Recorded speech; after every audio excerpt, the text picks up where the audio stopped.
Hello দর্শক, আসসালামু আলাইকুম। আশা করি সকলে ভালো আছেন। তো দর্শক দেখতে পাচ্ছেন এই যে আমাদের সামনে যে গাছটি দেখতে পাচ্ছেন। তো বন্ধুরা, এই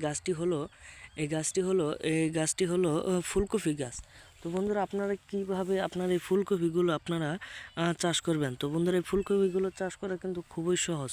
তো বন্ধুরা, আপনারাও যদি এই ফুলকপিগুলো চাষ করতে চান, তাহলে বন্ধুরা আপনারা কিভাবে চাষ করবেন এবং এই ফুলকপিগুলো চাষ করে কিন্তু ভালো ধরনের টাকা ইনকাম করতে পারবেন। তো বন্ধুরা, এই ফুলকপিগুলো চাষ করার জন্য কিন্তু আপনাদের কোনো ধরনের বেশি একটা পরিশ্রম হবে না এবং খুবই অল্প টাকায় কিন্তু আপনারা এই গাছগুলো কিন্তু চাষ করতে পারবেন। তো বন্ধুরা, এই অল্প টাকায় কিভাবে আপনারা ফুলকপি চাষ করবেন তার সহজ উপায় আজকে আমি আপনাদের বলে দেব। তো বন্ধুরা, আপনারাও খুব সহজেই আপনারা লাঙল টেনে বা যেভাবেই হোক আপনারা একটি চাষের জমি সুন্দর করে হাল চাষ করে নেবেন।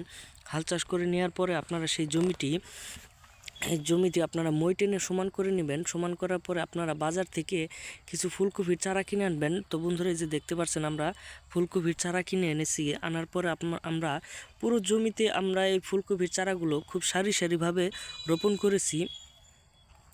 তো বন্ধুরা, এই ফুলকপিগুলো সারি সারিভাবে রোপণ করে দিয়েছি যাতে মাঝখান বরাবর হাঁটা যায়। তো বন্ধুরা, তারপরে আপনারা প্রত্যেক দিন সকালে এবং বিকালে এই গাছের গোড়ায় পানি দিবেন যাতে গাছটি ভালো করে মাটির সাথে আটকে যায়।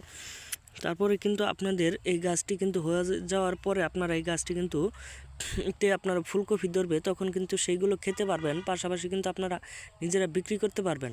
তো বন্ধুরা, আমাদের ভিডিওটি যদি একটু ভালো লেগে থাকে তাহলে অবশ্যই চ্যানেলটি সাবস্ক্রাইব করে দিবেন। ধন্যবাদ সকলকে। সকলে ভালো থাকবেন, সুস্থ থাকবেন। আসসালামু আলাইকুম।